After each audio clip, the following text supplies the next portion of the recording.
Hey everyone, ever heard of the Khamasin winds? If you live in Egypt, Libya, the Levant or even Iraq, you probably have. These winds blow from mid-March to early May, but they don't come around every day. When they do though, hold on tight.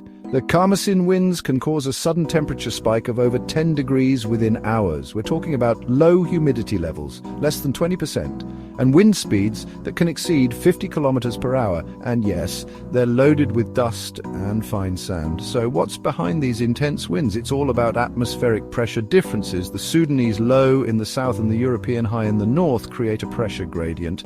This gradient results in strong winds that pass through the Sahara Desert, picking up heat, dryness, and tons of dust.